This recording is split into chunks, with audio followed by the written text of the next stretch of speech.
Bonjour, bienvenue à CognitoConf 2015. Donc moi je me présente, je m'appelle Nicolas Druffin, j'étais diplômé l'année dernière, donc en 2014, et j'ai fait essentiellement des stages donc en développement logiciel et en ergonomie interface machine. Et j'étais embauché en août 2014 au sein d'Arismore dans le projet Memority.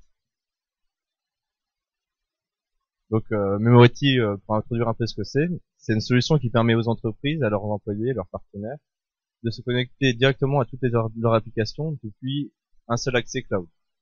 Donc ça implique plusieurs briques logicielles, notamment la sécurité, de la mobilité et du management. Et qui dit management dit évidemment gestion des identités et statistiques, qui implique donc le reporting sur la partie sur laquelle je travaille. Donc pour vous présenter un peu ce que je vais faire, je vais d'abord commencer par un peu expliquer ce que c'est Memority, comment ça fonctionne et à quoi ça sert. Je vous expliquerai après un peu plus en détail mon travail donc au sein du projet sur le reporting.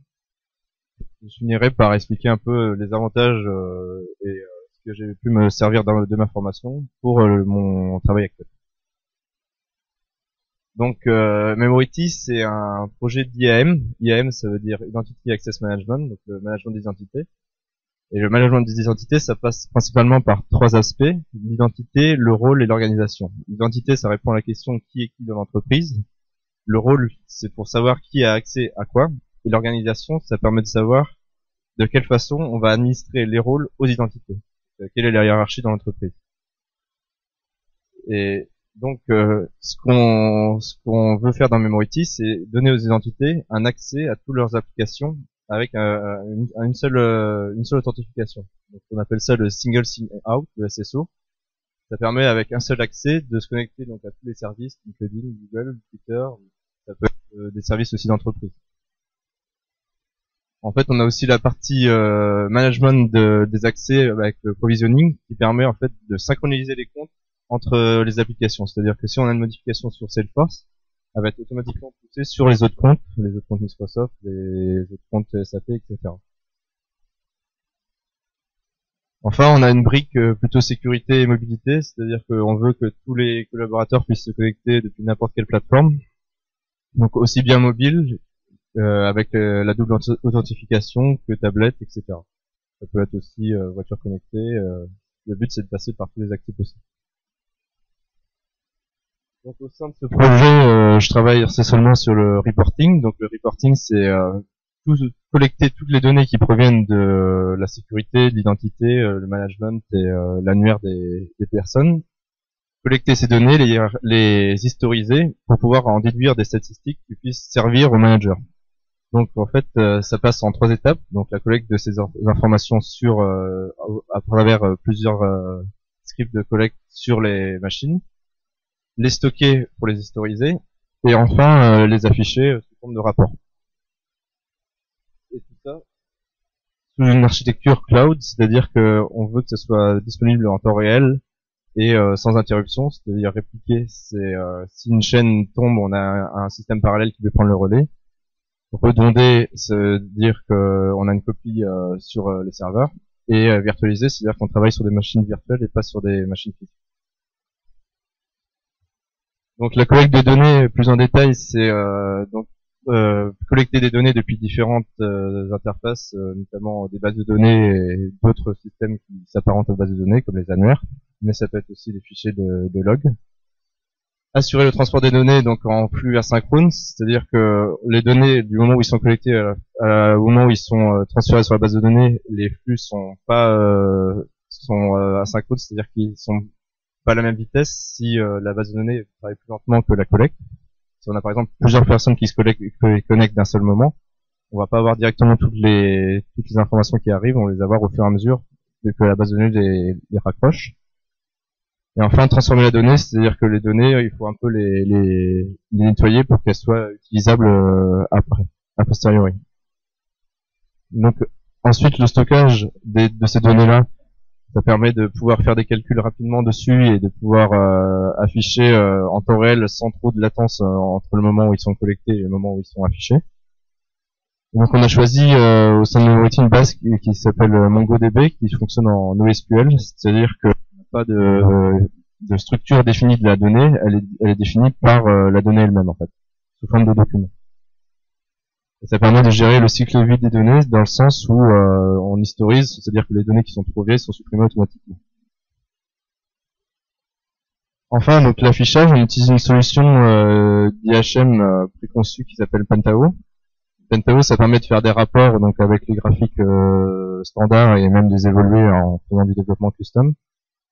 Et ça nous permet d'avoir des rapports sur, par exemple, le type d'identité, les erreurs d'accès en temps réel, quelles sont les erreurs d'authentification, quelles sont les applications qu'ils utilisent, etc. Donc maintenant, je vais vous expliquer un peu plus ce que je fais, enfin ce que ça m'a apporté au niveau de la formation pour ce que je fais actuellement. Donc essentiellement, je travaille sur pas un langage en particulier. En fait, on utilise plusieurs types de serveurs, plusieurs types de scripts.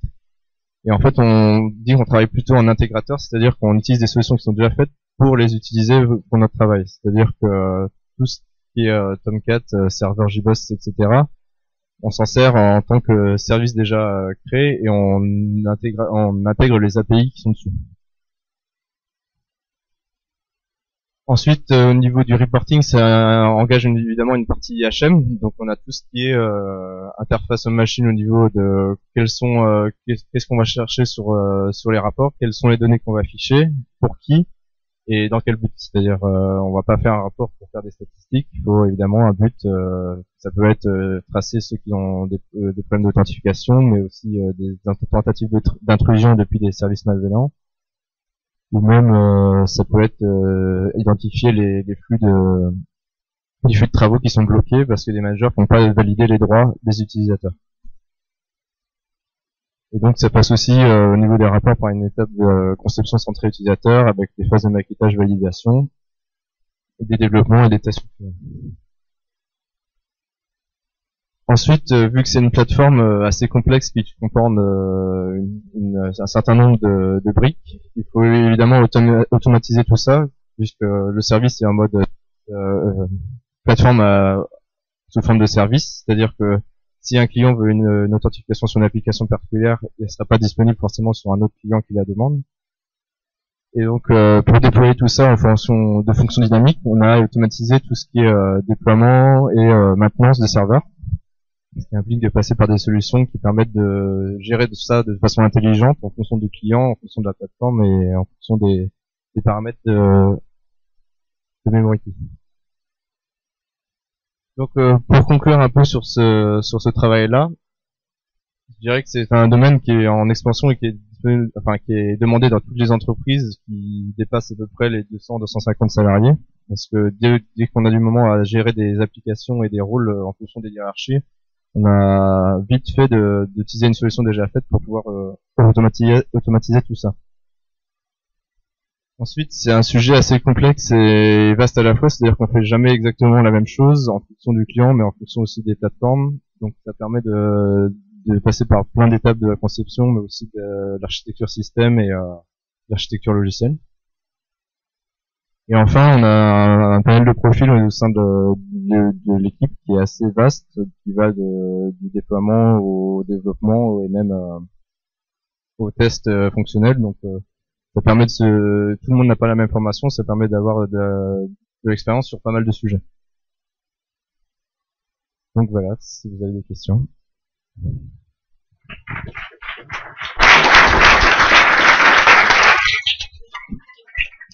Ouais, merci beaucoup pour cette présentation. Du coup, si vous avez des questions, allez-y, n'hésitez pas. On vous fait passer le micro peut-être. Voilà, ouais.